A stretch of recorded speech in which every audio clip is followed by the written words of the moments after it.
water, earth, fire, air. I'm sure all of you are familiar with the four elements, a concept often credited to the ancient Greek philosopher Empedocles, who proposed that everything in this world was made up of these four roots, or elements. While eventually replaced with the more empirical theory of atoms, this dismissed scientific belief found a true home in fiction, where these elements became a foundation for numerous magic systems. In many of these worlds, the elements are balanced in power, and in some cases, fire is even superior in terms of combat. But is that truly the case? I honestly think that it would be the weakest of the bunch, no matter what big bear propaganda has led you to believe. But before we make any comparison, we should probably ask, what is fire? The other elements are pretty easy to understand, but fire? Not so much. For example, anyone can easily sort the other elements into their most common state of matter, but what about fire? Even Googling this question gives you a myriad of incorrect or conflicting answers, enough to even annoy Hank Green. Why are we doing this to ourselves? What is so hard here? This confusion comes from a pretty simple place. It's because fire doesn't really exist. I mean, why do you think it was called Fire Fest? The giveaway was in the name. Jokes aside, comparing fire to a party works pretty well, as parties don't actually exist either. And I'm not just saying this because I've never been invited to one. If someone asked you what state of matter a party is, you probably would give them a weird look. Even more, if someone answered the question with liquid, you could understand Hank's reaction. That's because while a party would definitely have drinks, concluding the whole thing as liquid would be crazy. A party contains various states of matter, and their unique interactions give rise to something greater than the sum of its parts. A party is an experience, not a state of matter. Similarly, while fire can contain trace amounts of plasma, it is not a plasma itself. It's not any particular state of matter, but various forms of them interacting in an experience called a chemical reaction. This chemical reaction has unique traits such as heat, light, and movement, and we call the culmination of these features fire. Now, this chemical reaction requires three core components in order to happen: fuel, an oxidizer such as oxygen, and heat. This is the famous fire triangle, and it's usually where most explanations of combustion begin and end. Since triangles have never been mysterious and confusing, it completely answers every question you could have about fire, right? But in order to really start insulting Zuko, we are going to have a far greater understanding than what this geometry can provide. So let's build a campfire. To begin, you have your wooden logs which contain the carbon and hydrogen necessary to fuel the flames. The air around the fire is filled with oxygen, so you already have all the materials needed for combustion. However, the logs won't spontaneously catch fire on their own. Even with all the necessary components, the materials aren't reacting because the carbon and hydrogen are tightly locked up into the wood. This is where heat comes into play.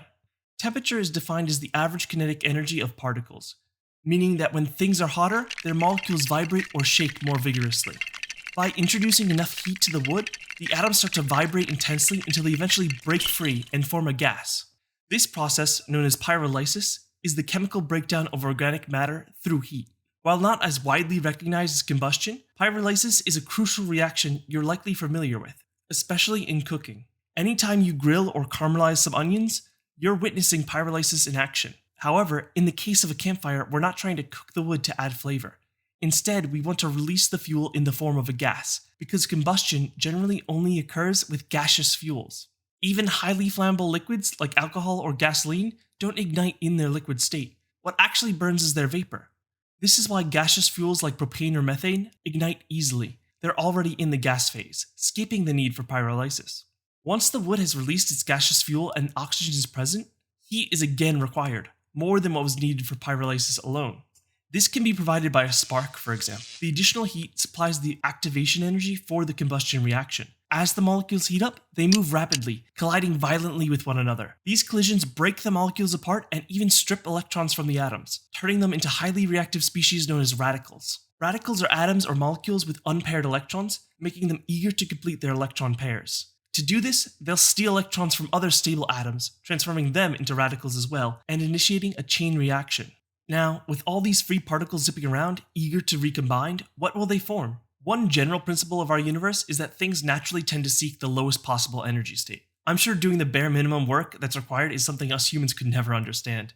For the carbon, hydrogen, and oxygen molecules involved in combustion, the lowest energy combination they can form is carbon dioxide and water. When these molecules reassemble and bond into these more stable, lower energy states, it requires less energy to keep them together than it did before. But, of course, the energy they had initially can't just vanish. Instead, it is released as kinetic energy. This energy causes the newly formed carbon dioxide and water molecules to vibrate and shake more vigorously than they did previously. And remember, temperature is essentially a measure of the kinetic energy of particles. So, as a result, these molecules are now significantly hotter than they were before. This is the process by which fire generates heat. And the most dangerous thing about fire is that the heat released by combustion is far greater than the activation energy needed to start the process. This means that one combustion reaction can trigger more combustion reactions, setting off a chain reaction, and is why fires spread.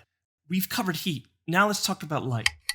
During these chemical reactions, the excited molecules, radicals, and their products release some of the energy they've absorbed in the form of light, particularly blue light. This phenomenon is called chemiluminescence. It's the reason why flames often contain a blue hue, but you may have also noticed that while some flames are completely blue, others produce a range of colors, primarily dominated by red, yellow, or orange. This variation occurs because not all combustion reactions are equal. What we've covered so far is called complete combustion, which happens when there's enough oxygen present for all the free carbon and hydrogen to bond properly. But what happens when there's not enough oxygen? A great way to demonstrate this is with a Bunsen burner. A Bunsen burner is essentially a metal chimney that allows a gaseous fuel, like methane, to mix efficiently with oxygen through a hole on the side. If we partially close the air hole, the flame changes color, becoming yellow and reddish. Why does this happen? Well, the radicals still want to combine and stabilize, and while they prefer to bond with oxygen, they make do with whatever they can get. As a result, we begin to see the production of molecules like carbon monoxide instead of carbon dioxide, and even carbon atoms bonding with one another to form pure carbon. You've seen what pure carbon chunks look like, often in the form of coal, and the fire of an incomplete combustion is producing a significant number of these black particles, which we call soot. So if the fire is spewing out all this black soot, shouldn't it appear black instead of red or orange? To understand this, imagine a blacksmith working in a forge. When he places a gray piece of metal into the fire, it becomes so hot that it starts to glow red. This is called incandescence, where heat is absorbed and then re-emitted as visible light. If you're old enough to remember blacksmithing in your local village, you might be old enough to remember incandescent light bulbs, which worked on this very same principle. Essentially, the light bulb just contained a metal wire inside, which would heat up so much through the electrical current, it would start to glow. Unfortunately, this was terribly inefficient, as most of the energy went to producing heat instead of visible light. Thankfully, we largely replaced them with LEDs, or light-emitting diodes, which are significantly more energy efficient, long-lasting, and don't burn my hand when I try to change them. So, all these black soot particles heat up with the fire and start to glow, which is why our fires take on that red-orange color. Now, the chemical bonds of an incomplete combustion aren't as low of an energy as they could have been with more oxygen, so they release less energy and are therefore less hot than complete combustion. This is what makes Azula a true prodigy, as she can perform perfect combustion while Zuko and the others can't seem to get the recipe right. Of course, while this is all happening, the flames itself aren't staying still, but swaying and flickering. This is largely caused by the heat convection of the gas. The burning gas expands as it heats up, and the cool air rushes underneath to fill the void, pushing it up and separating it from the rest of the fuel where it burns itself out. With this, we've now covered every key element that makes up the phenomenon we call fire. So, now that we understand what fire is, we can move on to the next step in human curiosity, figuring out how to use it to hurt people. The simplest form of combat can be boiled down to one object using physical force to impact another. Whether it's a punch, a knife stab, or a bullet, the effectiveness comes from the force of the impact. And if your nightmares of high school physics serve you well, you'll remember force is equal to mass times acceleration. This is where we find the first major weakness of flame. Fire has no inherent mass. It's not a thing you can punch with. Fire is a chemical process, a reaction between separate masses rearranging themselves. All the stuff you see in a flame, the fuel, the combustion products, are typically made of gases. And because of that, being hit by a fireball carries about as much physical impact as walking into a warm breeze. To reflect on this with a few more examples, you can't hit someone with the chemical reaction that makes leaves change color. You can only hit them with the leaf itself. A more entertaining example might be the physical reaction that happens when you drop Mentos into a bottle of soda. In this case, the soda plays the role of the fuel, the Mentos acts as the oxidizer, and instead of producing heat, you get a chaotic burst of bubbles. Oh, good. But if you want to hit someone with that bubbly mess, you can't throw the reaction itself. You have to mix the Mentos with the soda and then launch the whole bottle. The bubbles don't exist without the soda and Mentos present. Trying to hit someone with the bubbles alone would just be throwing nothing at all. You just look like a sad and awkward mime, or just a regular mime. The reaction here is just the rapid separation of gas from liquid. It doesn't add or remove any mass from the system. So whether you throw the soda and Mentos separately, or after they've reacted, the force of the impact will be the same. The reaction doesn't matter when it comes to the impact, only the mass does. So, to paraphrase FDR, there's nothing to fear but fuel itself. Ironically, the thrown soda's impact would actually be deadlier than a fireball, simply because it has far more mass. Fire, after all, is composed mostly of gas, and gases are incredibly light compared to liquids or solids. To put it into perspective, all the fuel and combustion products in a fireball the size of a basketball would weigh less than a single penny. So you can probably imagine how effective that would be in combat. Now, avid action movie fans might say, hold up, I've seen fiery explosions generate tremendous destructive force, usually in slow motion as the heroes walk away without looking back.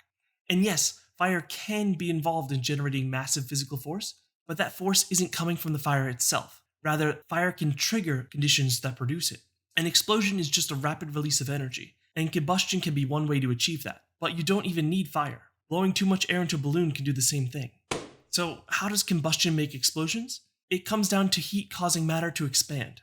Take water, for example. When it's heated from liquid to gas, it expands by over 1,600 times its original volume. That's not dangerous when it happens slowly, like boiling water on a stove, but when you suddenly expose that water to intense heat, enough to vaporize it instantly, the resulting gas rapidly expands, pushing outward with explosive force. That sudden expansion of the substance causes it to push out against everything surrounding it, creating a powerful pressure wave, which is what we perceive as the boom.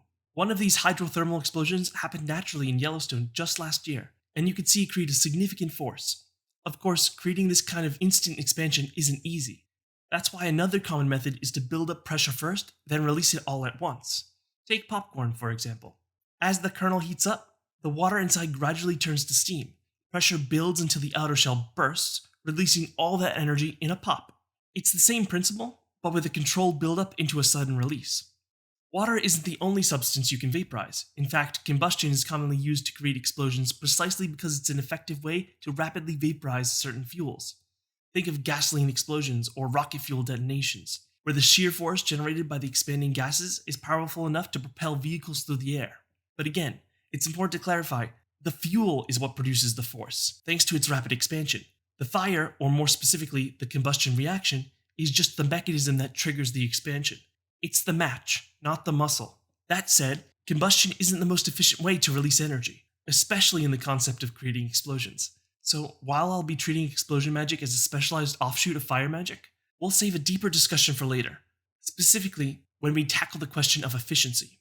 So even if knocking someone over with a fireball might be pure fiction, you might think the real danger of fire is the intense heat and the burns it causes, right?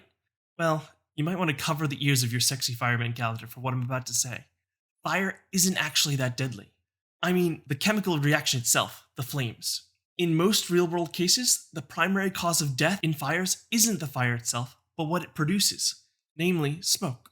In fact, it's estimated that up to 80% of all fire-related deaths are due to smoke inhalation, not burns. That's kind of an embarrassing stat for fire. A whole building can be engulfed in flames, and even with the home field advantage, fire still can't get the win. Who does it think it is? The Giants? So, how does smoke actually kill? Sure, breathing in hot flames can burn your airways, but the real danger lies in what's in the smoke.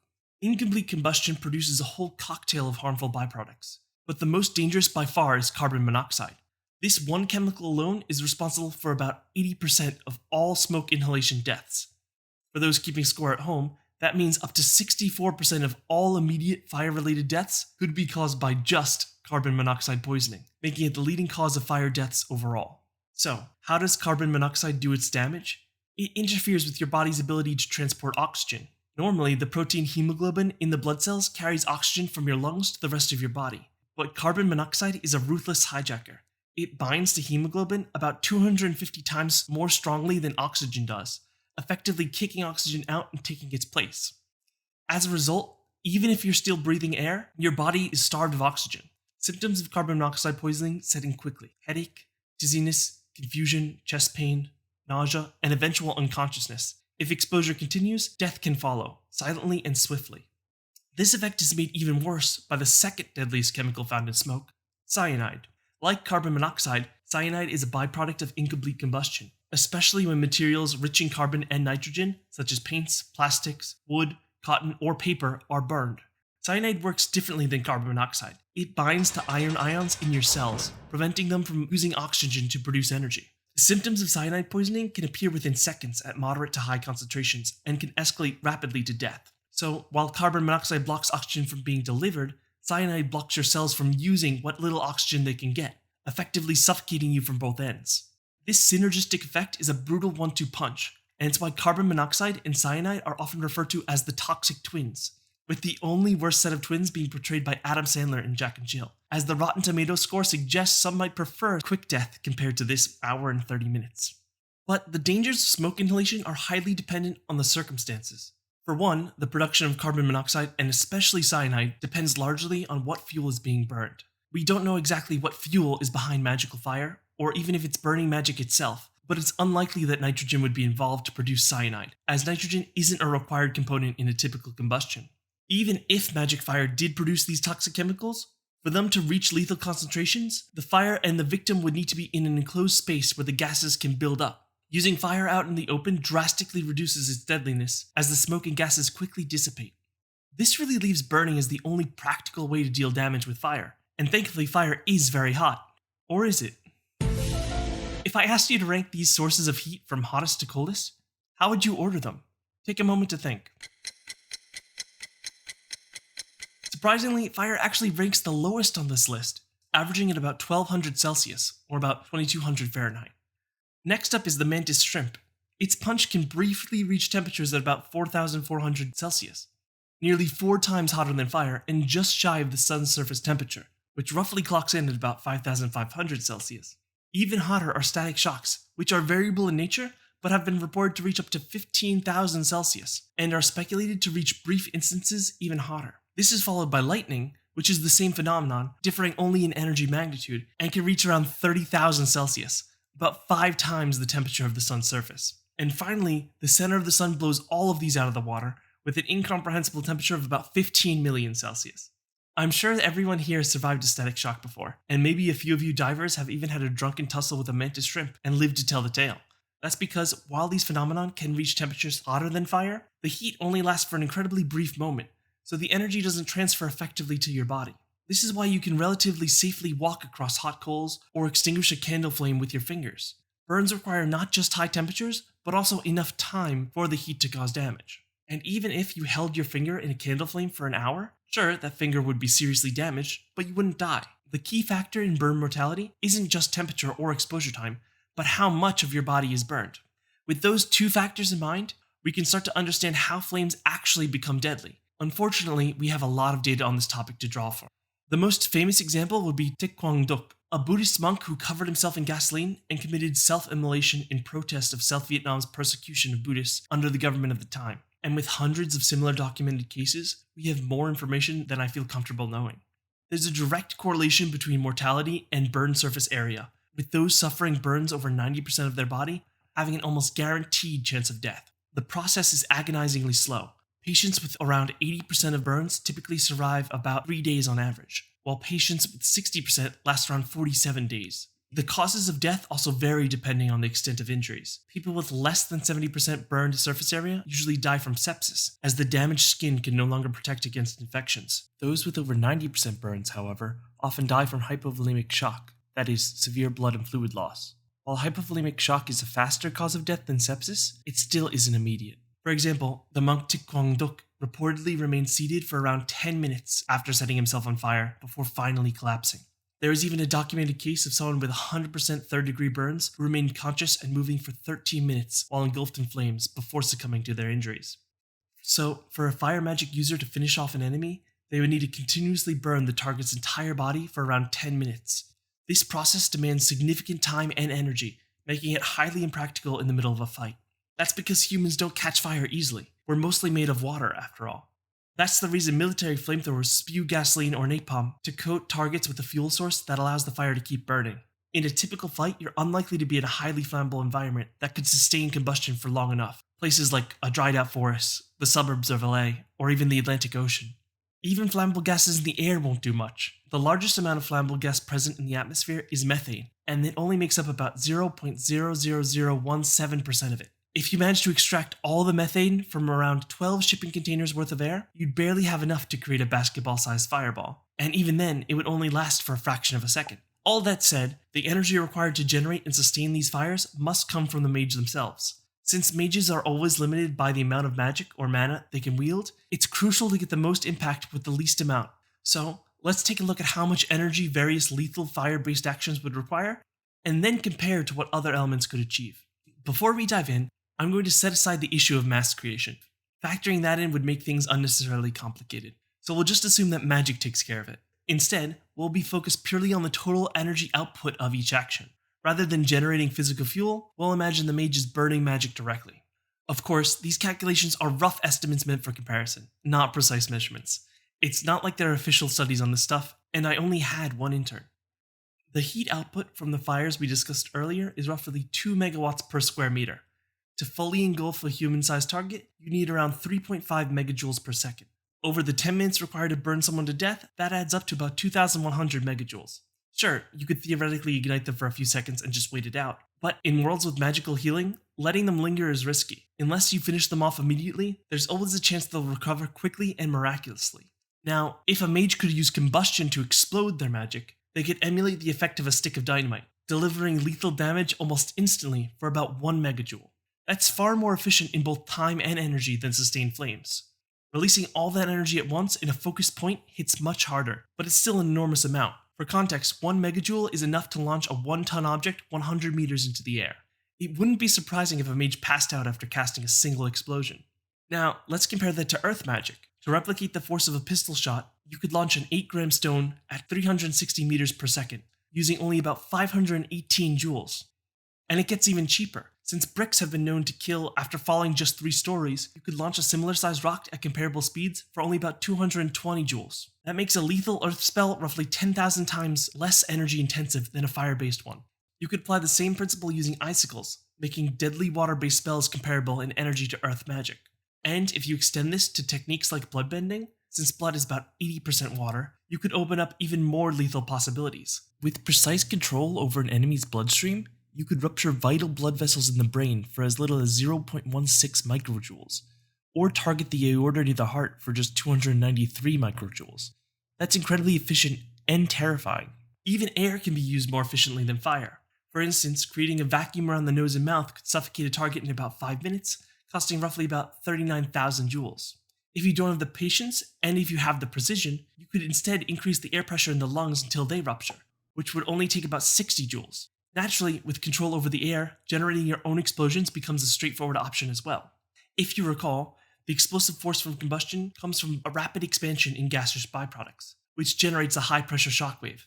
However, combustion doesn't convert 100% of its energy into the expanding gas. Some of it is lost as heat and light. With air manipulation, you could achieve the same effect more efficiently, skipping the combustion step entirely. For example, a stick of dynamite generates a pressure wave of over 100 psi at close range.